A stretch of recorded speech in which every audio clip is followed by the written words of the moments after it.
And it was a very natural start, you see. And I was very lucky to have always good teachers.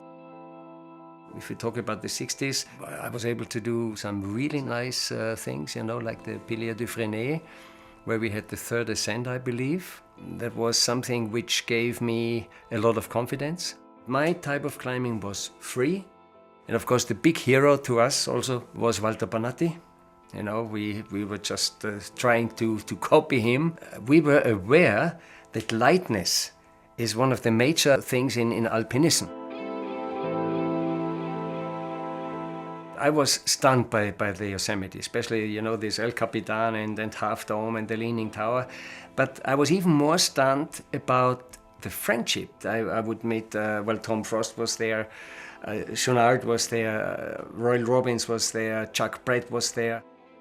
Rather lucky I was to meet somebody like Doug Scott. And Doug Scott was then not a big shot, which he became later, which a fantastic alpine mountaineer. But he was a very good climber. And with Doug, I had the possibility to climb the Salaté route. And of course, something which was not so easy for me was to get used to the technique. If you get to know somebody who is really good, you perform much, much better. I always was able to meet the best of the best. It was Scott, later on it was Messner. Well, the first time I met Messner was in the Dolomites, was in January, and Reinhold, for some reason, was invited by one of my Austrian friends.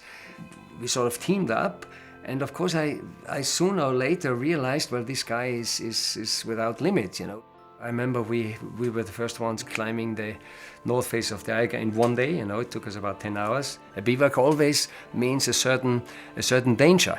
The weather could change, you could have a problem. And in that respect, I think we were very modern climbers. Of course we were ambitious. I knew this guy cannot fall off. And vice versa, Messner maybe thought, well, Habeler cannot fall off. The 70s came, and then we had a chance to do a big climb, really an 8,000er. And of course, I did not have any clue how I would perform in the altitude. Reinhold also did not know exactly. The Hittenbeek is a low 8,000er. Was just a natural following up. We must not forget Hermann Bull, who in 1953 made a fantastic solo ascent on Nanga Parbat. And he tried to simplify mountaineering, you see, which I was always very fond of. I was never anybody who wanted to have a lot of people on the expedition.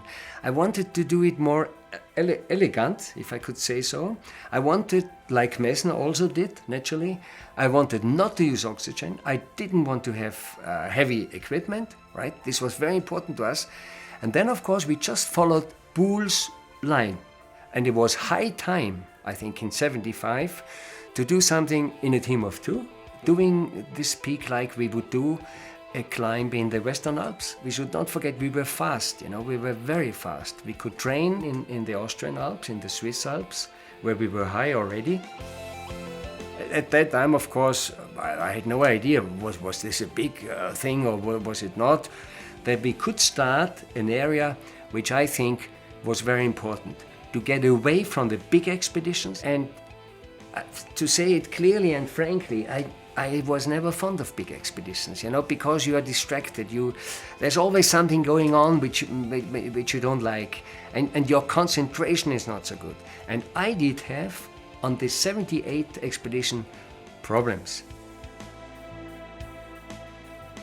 We had also a little boy, and I should not want to make an excuse, but somehow this is in your mind, I did not, certainly not, want to die on that mountain. But that weakened me. On Everest, Reinhold was the pushing man, and it took a long time until finally I found my normal form again, my normal strength, and then we had the luck to be able to climb Everest not using oxygen bottles. These moments when you are afraid are always when you are inactive, when you are lying in the tent when you cannot sleep, certainly, because, of course, breathing was hard. Of course, as soon as you start again, you become better. You know, the weather was also not so good because there was quite a bit of wind. I had a fantastic, very, very warm outfit. Reinhold was in red, I was in blue, you know, special design, fantastic. We had also, I should add, we were the first ones using plastic boots. And then there was a moment also when I more or less could see me from the outside, but I could see me climbing up, fighting to go on that steep Hillary step part, and we went on happily. He was the first one reached the summit, you know, reaching the summit, but just a few meters ahead of me. Everything went to pieces because you are lucky. I mean, you're happy. You cry. You laugh. I remember him sort of shaking, you know, and I just knew I want to go down. I want to get off the mountain. I think it took me about 1 hour from the top down to Eric Jones. I was jumping. I was happy. I knew now I'm safe. Why I climb still now is because I like the mountains. I love the mountains. The mountain, to me, never has been an enemy. The mountains let me live.